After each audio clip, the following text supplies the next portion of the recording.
Hey guys, thanks for checking out Grind Force Gaming. I am Falcon, and today I'm going to try something a little bit different. Usually with my videos I stick to more scripted, polished, and tightly edited videos. This one is going to be a little more casual, a little more conversational. I'm just going to be kind of walking through how I progress through the campaign.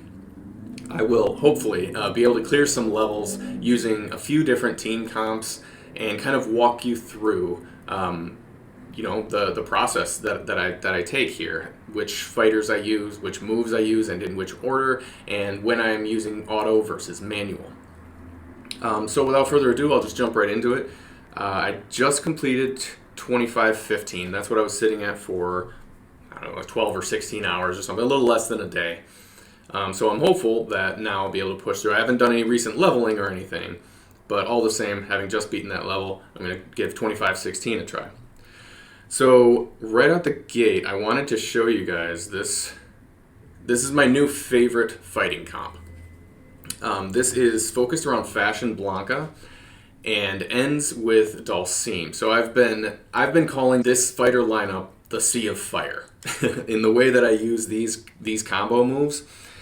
Firing off with Fashion Blanca, then going to either Elena for her heal or M. Bison for his uppercut, and then back to Fashion Blanca. He's going to do that. His combo 2 move does a roll through the enemies, adding more flame damage, and then it ends with Dulcine doing his massive flame attack. So everyone gets set on fire, and what happens is Blanca's able to stack up these. I'm just going to jump into it so I can talk while we're going. I don't want to waste your time. So Blanca's setting it off there. He starts cycling, basically. He starts building up damage based on how much he's done. He starts to stack those wildfire buffs.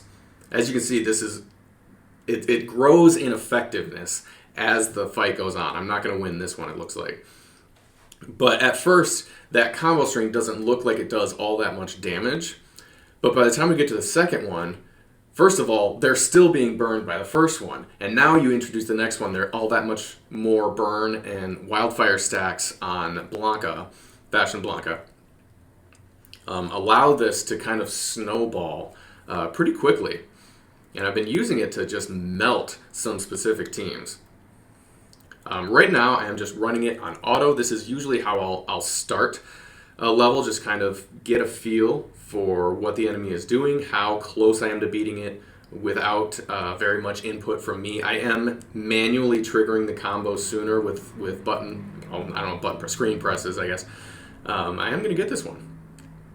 I am activating the X moves and the combos a little bit earlier in some cases, but otherwise that was all just auto.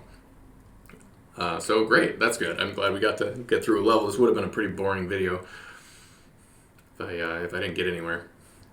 So I'll keep rolling with that for a second. Like I said, since it's the first time I'm playing level, I'll just go ahead and keep it on auto. That's usually what I'll do. I'll run at least one or two. Usually after that, if I don't beat it and I don't appear to be close to beating it using auto, then I'm going to be using manual for the rest of the time. Here, once again, it looks like we're going to pull it off. Yeah. So this comp is really interesting. I'm having a lot of fun with it, and it's the first time since I got Mad Ryu that Mad Ryu is not in my comp. So this is all around Fashion Blanca. Sometimes I will rotate out some of the other characters, really all of them, other than Fashion Blanca. All right, so moving on to 25-18. Since it's working, I guess I'm going to stick with it. The auto versus manual question is one that we get a lot, and I will be putting out a in-depth guide on auto versus manual, and specifically how to maximize the potential of your fighters and your moves using manual mode. But there is definitely a time and place for auto as well. There's also a time and place for kind of hybrid attacks. As I mentioned already, I'm still often pressing, not so much right now because I'm talking to you, but I'm often pressing the portraits down here right away because there's a slight delay in that the game gives you the time to choose which combo you're going to use to start it off. So you have that time not only to choose, but you can also, if you do it right away, you're setting it off a little sooner than auto does for you naturally, which can gain you a few extra seconds. On a lot of these levels where you start running out of time, that might be exactly what you need. Oh, got another one. Just cruising along.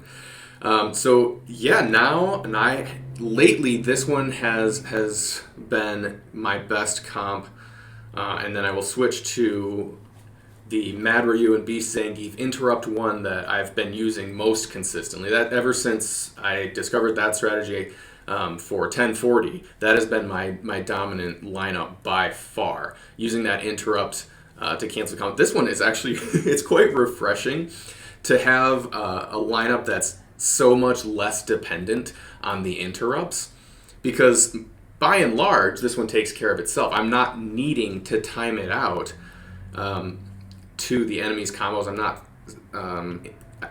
I might need to later, but for now I don't need. I can just let it play in auto. I don't have to be micromanaging every tiny detail of a fight.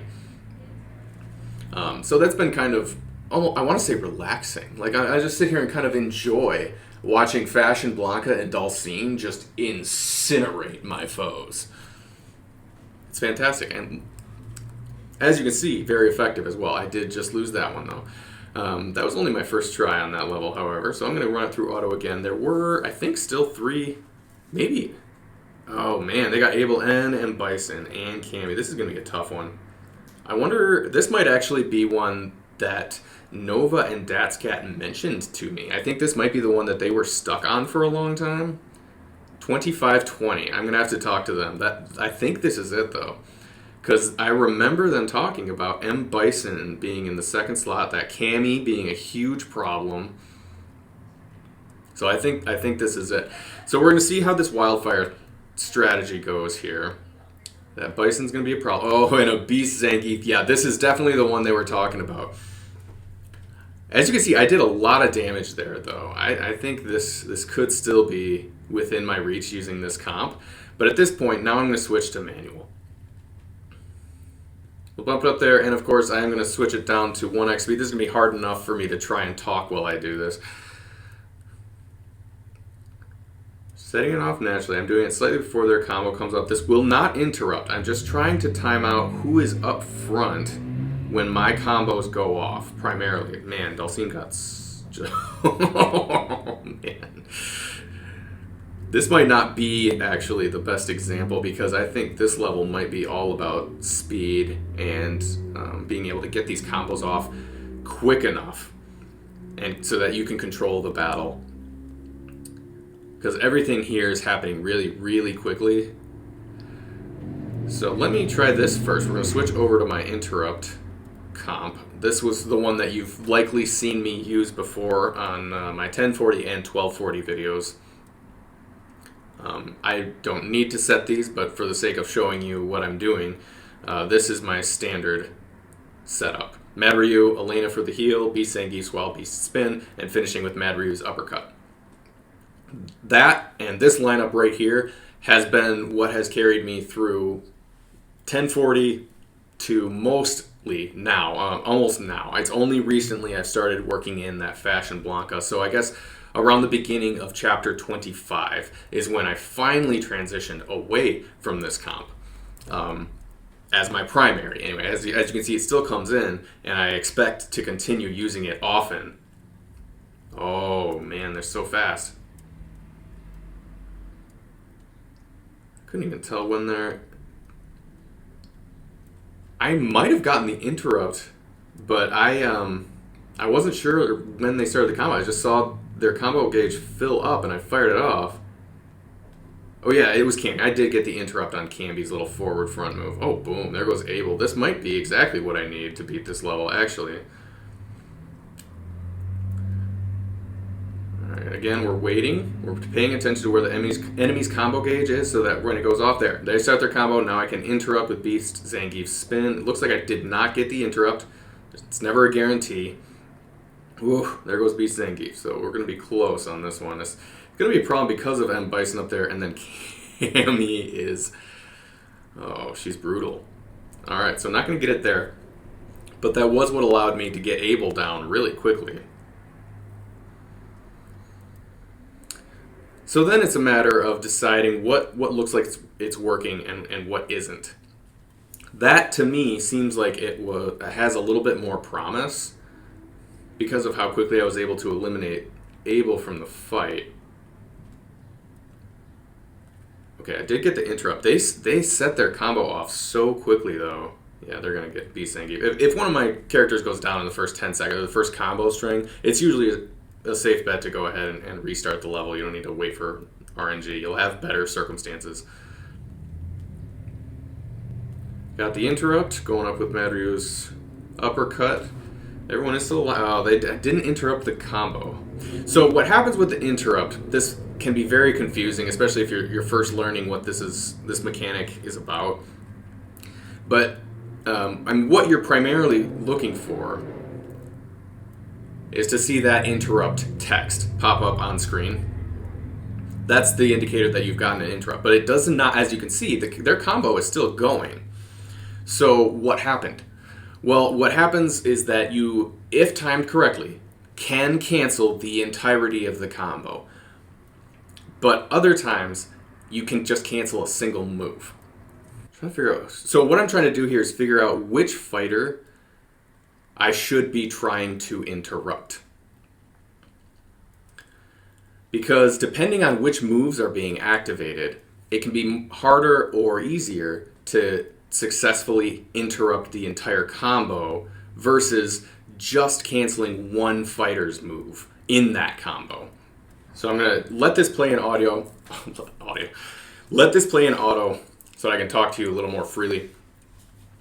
And who knows, we might get lucky. This is a perfect example of when auto is entirely appropriate. There's going to be plenty of times where you just need to be doing something else, but you want to be engaged in the game. I know Nova and JB, when the game first came out, they were both playing it at work. They were setting on an auto and then placing the phone behind their keyboard and playing it through that way. And there's lots of situations like that where that auto is exactly what you need because you're not fully engaged with the game, and it allows you to progress that way without any extra effort from you.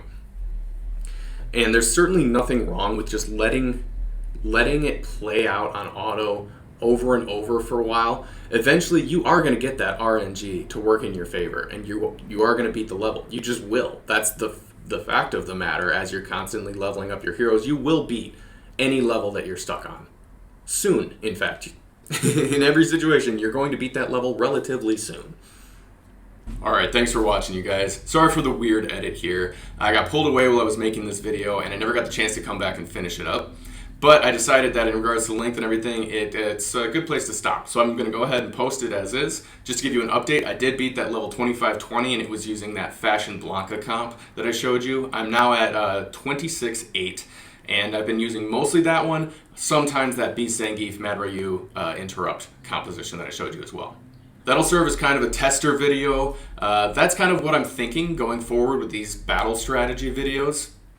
But let me know what you think. This is, like I said, kind of a tester. I want to know what you guys think about this format. Do you like this more conversational tone? Let us know what's working for you and what isn't, because that's how we know what to create for you. We always want to cater our content to you guys. That's why we're here. We're building a community of gamers. We want you to enjoy what we're putting out. So let us know what you want us to put out.